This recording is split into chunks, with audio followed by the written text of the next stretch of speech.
Hi, my name is Kathy Sudori, and I am using this presentation as a recruitment strategy looking for a human trafficking organization. And my research study for my dissertation is on trauma bonding in sex trafficked women, and it's a mixed methods quasi-experiment study. This presentation will include 12 discussion points and offers an opportunity for questions and comments at the end. The problem is that trauma bonding is not a separate diagnosable mental health disorder, and there is not a standardized definition for trauma bonding, and there is not a standardized trauma bonding psychometric instrument.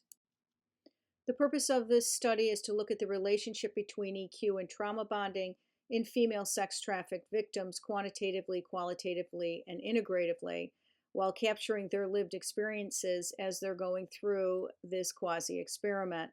It will be mediated by ESI, creative problem solving, and Christian doctrine, and moderated by a creative environment. In preparation for this research study, I did a full literature review. I looked at 6 frameworks that relate to the independent variable of EQ, the dependent variable of trauma bonding, the mediators of creative problem solving and Christian doctrine, along with the creative environment as the moderator of the mediators in the relationship between EQ and trauma bonding. Additionally, because I will be conducting a quasi-experiment with skill development, the trans-theoretical and accelerated learning frameworks were included because of their strengths-based integrative treatment approaches in lieu of trauma bonding's lack of a defined mental health disorder. More specifically, the trans-theoretical model will help to identify, assess, treat, and evaluate the treatment protocol that will be developed for the quasi-experiment. The related literature review included 6 areas specific to my study. While trauma bonding occurs in several dysfunctional relational environments, my study will focus on the dysfunctional relational environment of sex trafficking, which is a $52 billion industry worldwide with about 1.5 million victims. These victims include male and female, infants, children, teenagers, and adults. However, my study will focus on adult female victims in which research shows that they enter sex trafficking between 12 to 15 years of age and have a history of childhood abuse and domestic violence. The victims' traffickers are usually family members, with the mother being the main trafficker, along with intimate partners.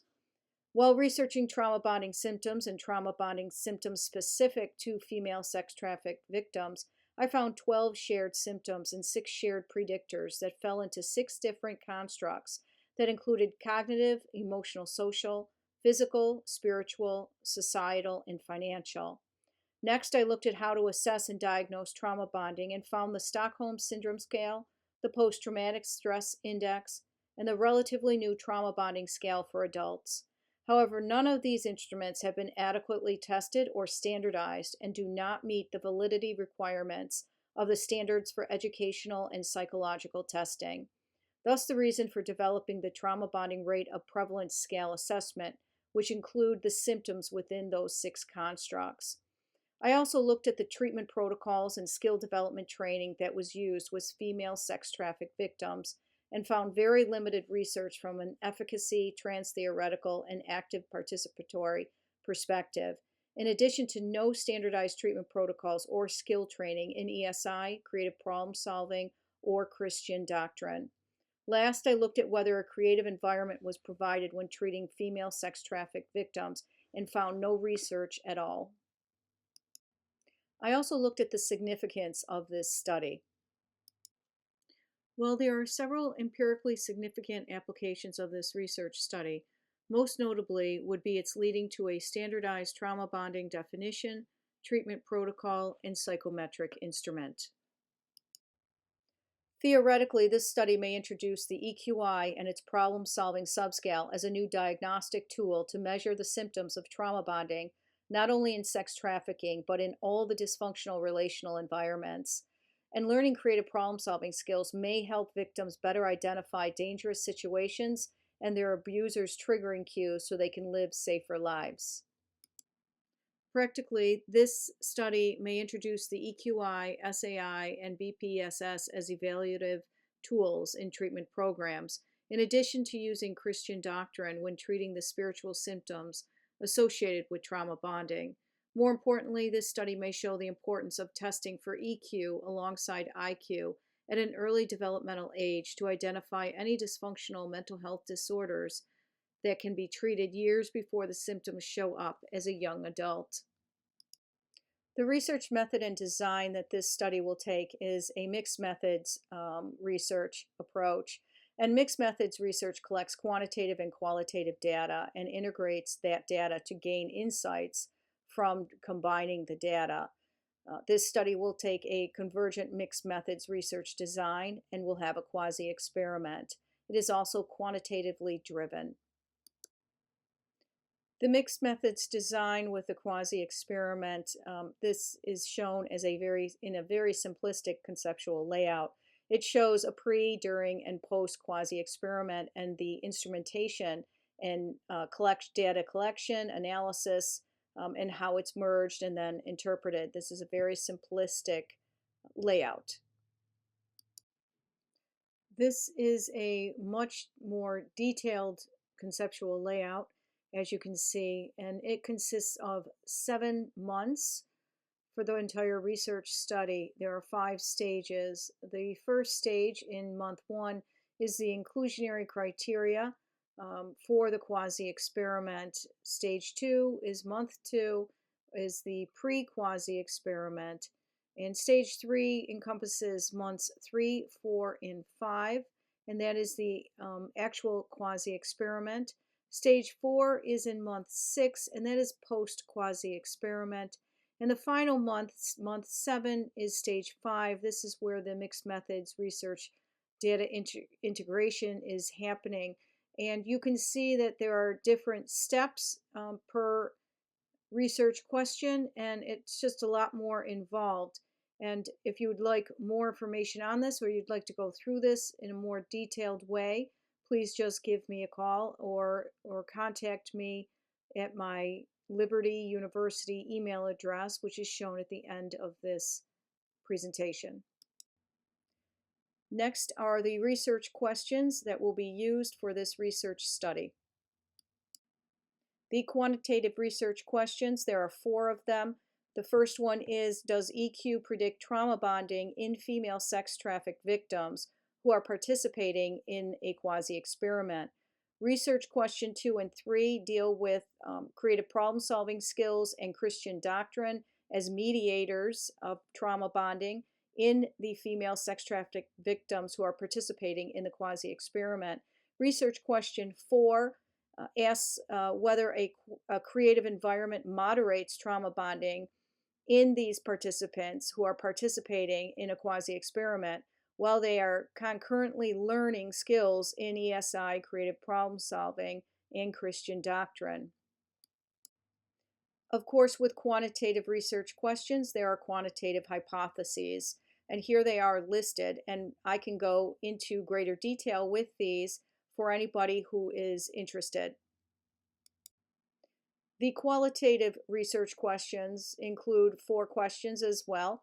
The first question is what are the lived experiences of female sex-trafficked victims as they're learning skills within the ESI framework of EQ in relation to their trauma bonding symptoms? Questions 2 and 3 are looking at these participants' lived experiences as they're learning skills with creative problem solving or Christian doctrine in relation to their trauma bonding.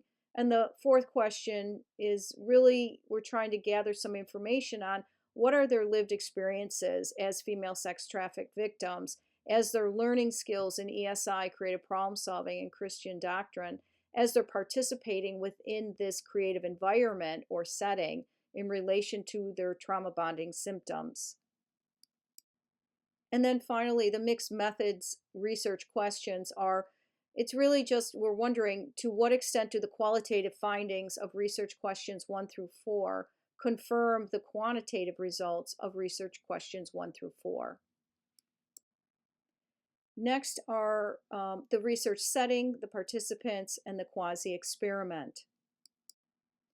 The research setting that we are looking for at a human trafficking organization will offer already established trust-based relationships with these victims. It will be a safe facility and secure. They will offer long-term residential services, educational and vocational training, fitness and childcare services for those victims who have children, Christian counseling, and medical and mental health practitioners. The other thing that I would very highly recommend is that a trauma-informed care professional would be available for the entirety of the research study. And that is because during the quasi-experiment, sometimes, not always, but sometimes the women will become triggered or have a hard time getting through some of the material. And while I can adequately handle that, it's better that someone else is there so that that professional can handle those situations so that I can continue on in the session, and that other person, that other woman, can also have her needs addressed at the same time. The research participants will be female sex trafficked victims who meet the inclusionary criteria and present with trauma bonding. They will be randomly assigned into either the experimental group or the control group, and the experimental group will participate in the pre, during, and post activities. They will complete a brief demographic data form. They will complete the research questions 1 through 4 instrumentation, quantitatively and qualitatively, and they will also go through the quasi-experiment. The control group will participate in the pre and post activities, and they also will complete the brief demographic data form and the instrumentation for the research questions 1 through 4. The quasi-experiment will consist of 12 3 to 6 hour weekly sessions that are based on a psychoeducational format in which the participants will learn skills in the ESI framework of EQ, creative problem solving, and Christian doctrine. Also, a creative environment will be provided for the participants as they are learning these new skills. My role in this study is I will take a dual role of a trauma-informed integrative practitioner and researcher who also takes a trans-theoretical treatment approach. I have a pragmatic worldview that values a person's past experiences as a gateway toward a future possibility. I also provide full transparency and disclosure of a previous 25-year relationship that also was anchored in trauma bonding. I will be using inclusionary, quantitative, and qualitative instrumentation. The inclusionary, quantitative, and qualitative instruments are shown here. The inclusionary instruments are the quantitative trauma bonding rate of prevalence assessment and the qualitative BPSS. And when trauma bonding is present, the results from these two instruments will be used in the pre-stage and completed again in the post-stage. And the inclusionary research question on here is really just, is trauma bonding present? Next are the quantitative instruments that are used pre and post, and the trauma bonding rate of prevalence assessment we just spoke about. The EQI 2.0 will be taken, and the EQI 2.0 problem solving subscale is actually taken from the EQI 2.0. So this is not a separate instrument that has to be taken by the participants. Then the spiritual assessment inventory and also the person environment fit scale for creativity. These answer the quantitative research questions 1 through 4. Then we have our qualitative pre, post, and during, and the BPSS was taken in the inclusionary part. So again, that is not taken again here on a pre-stage basis. It's only post quasi-experiment that will be taken.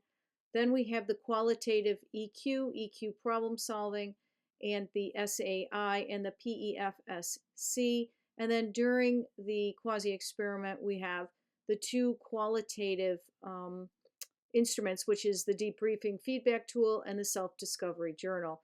And of course, these answer the qualitative research questions 1 through 4. The quantitative data analysis that we'll be using is a moderation mediation Hayes Model 89 in SPSS 29 with the Hayes process macro. And just as added information, Dr. Hayes looked at all of the quantitative instrumentation with the two mediators and the moderator, and approved it moving forward and said that it looked good. So this is a conceptual diagram of the moderated mediation Hayes Model 89.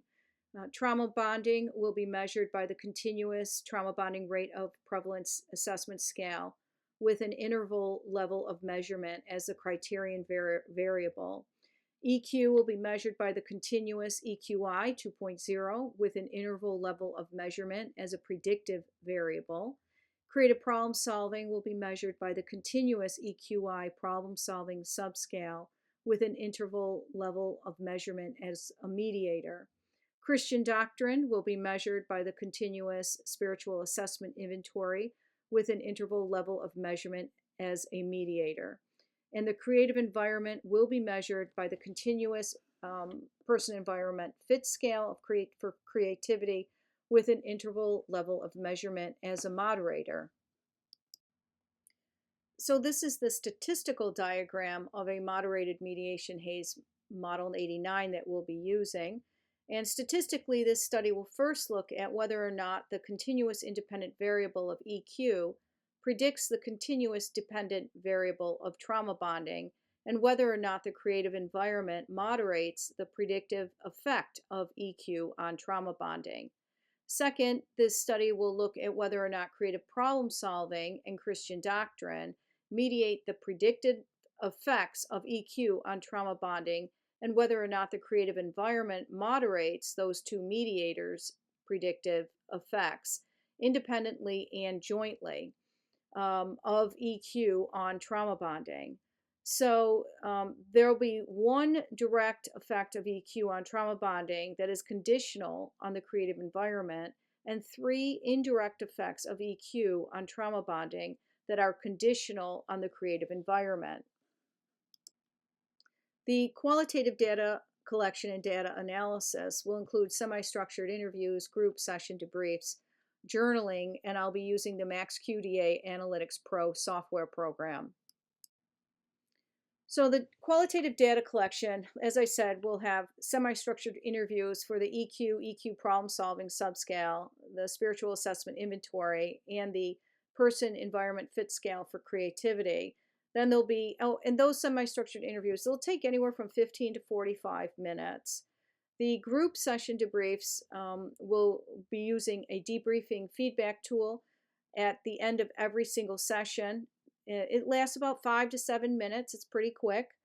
And then there'll be journaling, and I'll have a self-discovery journal that will be handed out at session 1 to the participants and then collected at the end of session 12.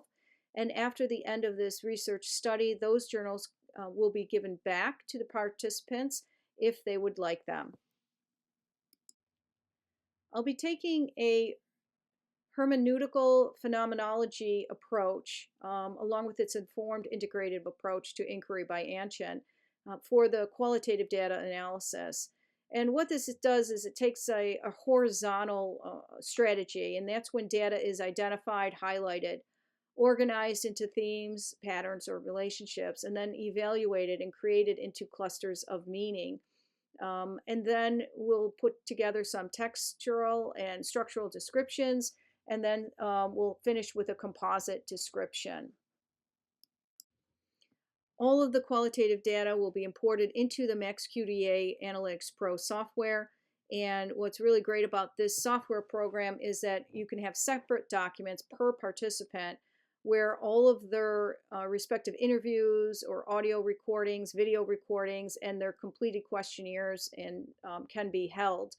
Also, I'll develop a code system that can describe codes and subcodes, that can mark certain text phrases and audio clippings from each participant. And also I'll be using memos so I can add some ideas, questions, or some data connections within all of this qualitative data. And the really cool thing about this is that I can assign some descriptive attributes, right? And so with the different construct, the trauma bonding construct symptoms, I can assign these. So like for the physical symptoms, I can code those and tag those whenever something comes up in the qualitative data. So I can kind of categorize those, which is really kind of neat. So the mixed methods data integration, this is when quantitative data is analyzed by quantitative methods and qualitative analyzed by qualitative methods. So never the two shall be mixed. And then the qualitative and quantitative data is integrated after they've been analyzed and interpreted. They then are put together, integrated and interpreted depending on the type of design in mixed methods. And of course, I've chosen the convergent mixed methods research design with a quasi-experiment that is quantitatively driven. So the data integration for mixed methods research study, there are several strategies that you can use, which include merging, connecting, building, and embedding. And these strategies you use dependent on the type of design you're using. And of course, this research study is a convergent design, so merging would be used with the convergent design. So merging is when you compare the quantitative and qualitative data pre, during, and post data for confirmation, discordance, or emerging, right? And then you triangulate the findings to provide points of integration for meta inferences or insights. So there's 3 steps when you're doing data integration with mixed methods.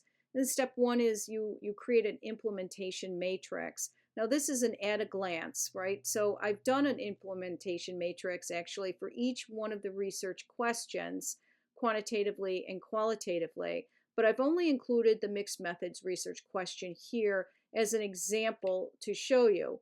So after we do all of the other implementation matrices for research questions 1 through 4, we have all our data, right? So now we're asking, to what extent do the qualitative findings of research questions 1 through 4 confirm the quantitative results of research questions 1 through 4? So we have all our conceptual frameworks here that we talked about earlier. We have all of the data collection procedures here that were used for pre, during, and post quasi-experiment, and there are 12 of them, 12 instruments. We talk about the expected outcomes, which is really a change in functioning from before to after that's relative to the trauma bonding constructs in cognitive, emotional, social, physical, societal, and financial, and spiritual.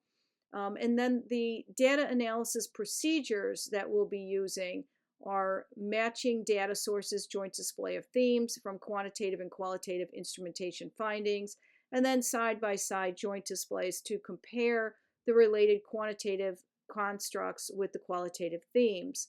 And then the mixed methods point of integration are meta inferences that are developed from these 2 data analysis procedures. So the next step is the matching data sources joint display.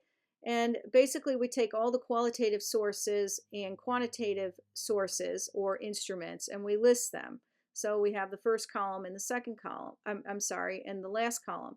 And then in the second column we have the qualitative themes that have shown up, that we found in the data that was analyzed, in the qualitative data. And then we have our quantitative constructs, right, of trauma bonding, which is the cognitive, emotional, social, physical, spiritual, societal, and financial. And then we start to match these themes with the qualitative themes with the appropriate quantitative constructs. And you connect those with lines. So you might see a bunch of diagonal lines. We might have one theme that hits 2 or 3 of the quantitative constructs. We might have no themes that hit any of those quantitative constructs. We don't know yet. But this is what a matching data sources joint display looks like. And then the final step is the side-by-side joint display. This is when we actually put the quantitative constructs in line, and then we match them to the quantitative themes so that we don't have that that chart like before where we had all those lines. We want to make this information more organized. So we organize it in this side-by-side joint display. Now, we might have, again, several qualitative themes that come up under the quantitative constructs. We may have none. We don't know yet. But from after we have this listed, that's when we start making the meta inferences or the insights. And that really is the end of the mixed methods study, the analytic procedures. So that takes us to the end of this presentation. And if you have any questions or comments, would like to get a hold of me, please contact me at my email address at Liberty University, which is kdory1@liberty.edu. So thank you very much, and I hope to hear from you soon.